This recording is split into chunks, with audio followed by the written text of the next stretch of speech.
I would bet that they talked about the Russian demands and they're just not going public. I find it hard to believe that they talked for 2+ hours and didn't get to the heart of the issue. I mean, You, Trump has a deep seated interest in settling this sooner rather than later. right, right. You would think he would therefore bring up, and you would think Putin would bring up the key issues that have to be addressed.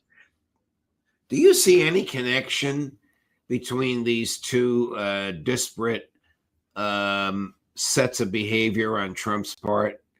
One doing what he can to bring about short of turning off the spigot of arms, to bring about peace in Ukraine, and two, giving Netanyahu whatever he wants to slaughter innocents in Gaza.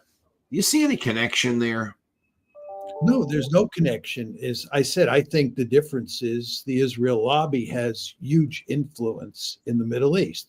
If you took the Israel lobby out of the American political system, let's assume there's no Israel lobby, the United States would have had for many years now, decades now, a fundamentally different policy toward Israel. It is very important to understand, hardly anyone will say this, but US policy toward Israel is not in the American national interest.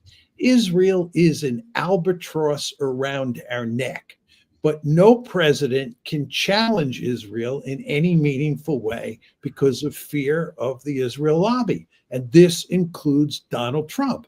So you take away the Israel lobby, and I would bet my life savings that Donald Trump would have a fundamentally different policy towards the Middle East, and it would look a lot like his policy toward Ukraine. But the fact is, Donald Trump's views and his policies on the Middle East are heavily influenced by Miriam Adelson and people of that sort. Okay. Let's transition to Europe.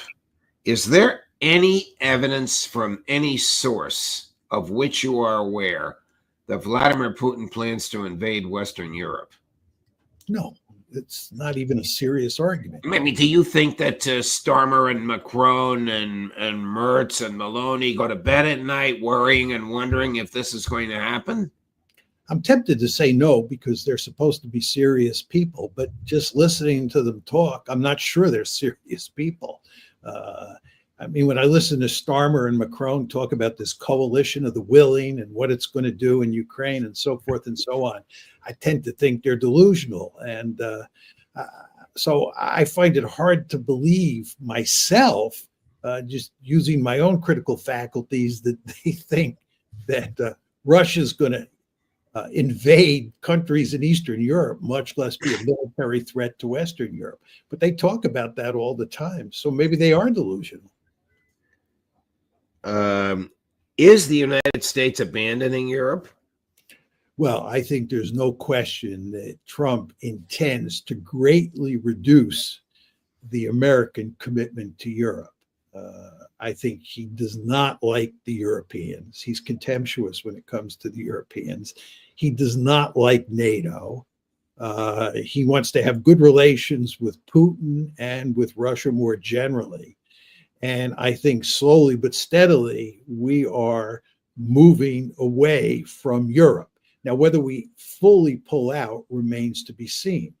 I would note to you, Judge, that if you listen to the Europeans talk, if you listen carefully, I think most of the European leaders understand that that is in the offing. They understand that Trump wants out and that relations between the two sides of the Atlantic are not good and not likely to improve, and indeed, if anything, get worse. So I would be very surprised if NATO is a meaningful institution by the time Trump leaves office. So two observations from my interview last week with Sergei Lavrov. One, I asked him if or when the United States leaves NATO, what will become of it? And he rejected my premise. He doesn't think the United States will leave NATO. And two, was off the record and not being taped. I said, are you guys really going to, this is at the time that Marco Rubio said he had an agreement with Zelensky for a ceasefire. I said, are you really seriously considering a ceasefire? And he said, why would we? We are, and then he stopped, meaning that close, holding his forefinger and thumb about an inch and a half apart to indicate very close to achieving our objective. So to the first statement, rejecting my premise that the United States will leave NATO. What are your thoughts on that? Well, I think he's probably right that the United States is not going to leave NATO in a formal sense. But as I was saying before, I think that we are going to greatly reduce our commitment to NATO. And we are going to great lengths, we will go to great lengths to turn NATO over to the Europeans. Let them run NATO. I wouldn't be surprised, for example, if the SACEUR, the Supreme Allied Commander in Europe, who has traditionally been an American, is at some point in the not too distant future a European general or admiral.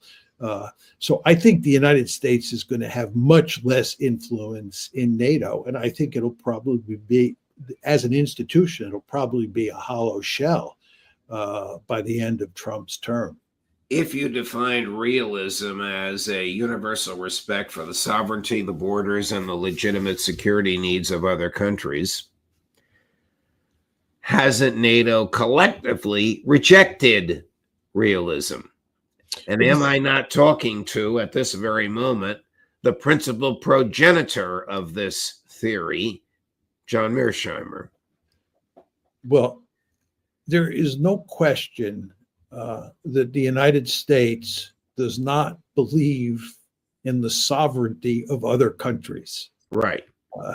There's no country that interferes in the internal affairs of other countries more than the United States does. The color revolutions in Eastern Europe, our attempt to do regime change in both Beijing and Moscow are just some examples of our proclivity for violating the sovereignty of other countries. And I would note to you that we recoil when anybody interferes in our sovereignty. You know, all this talk about the Russians being involved in the 2016 election, it just drove Americans crazy, even though it wasn't true. Russiagate was a false narrative. But nevertheless, we don't like any other country violating our sovereignty. Yet we go around the world violating the sovereignty of other countries. And this does not make good sense. What do you think will become of Europe with a diminished NATO and an absent or diminished US? I mean, is Germany going to rearm and point missiles at Moscow? Is the Starmer going to quintuple the size of his 42,000 man army? Are the French going to saber rattle their nuclear weapons? Well, there are two issues at play here. One is what the United States does, but the other issue is how serious you think the Russian threat is. If you believe there's a serious Russian threat to Europe, then that gives the countries of Europe an incentive to rearm in a systematic way and to coordinate their efforts to try to contain this Russian threat, even in the absence of the United States. But as you and I were talking about a few minutes ago, there is no serious threat to Europe from Russia. Russia is simply not powerful enough or foolish enough to try to overrun Eastern Europe, much less all of Europe. So the threat is not there, number one. And number two, the Americans are greatly reducing their presence in European affairs, in all likelihood. What this means is that the European countries that form what we call Europe are going to pursue their own interests in ways that lead to clashes among those countries. And you're going to have a significant collective action problem among the countries in Europe. And you're not going to have the Americans there and the Russian threat there to help mitigate these collective action problems. So therefore, in the future, talking about Europe as if it were a single entity is not going to make any sense at all, because what we're going to see at play are different countries pursuing their own interests in ways that often clash with the interests of other European countries. So if Trump negotiates a deal with the BRICS and opens up channels of commercial intercourse with Brazil, Russia, China, India, South Africa, are they going to keep the EU out? Will the EU want to stay out? Or will they, like Nixon with blue jeans and stereos and washing machines, want to interact commercially with Russia in order to reduce cultural boundaries rather than build them up? Well, I think that if the United States pulls out of Europe and it becomes clear that there is no meaningful Russian threat once the Ukraine war comes to an end, either through a frozen conflict or through some sort of genuine peace agreement, it is highly likely that different countries in Europe will start trading once again with the Russians. Which countries and how much trade you have and how fast it happens remains to be seen. But I think that that will happen. You want to distinguish here, when you talk about the United States and Europe, between economic relations and military relations. I think there's no question that the United States will continue to have extensive economic intercourse with Europe. That's just going to happen.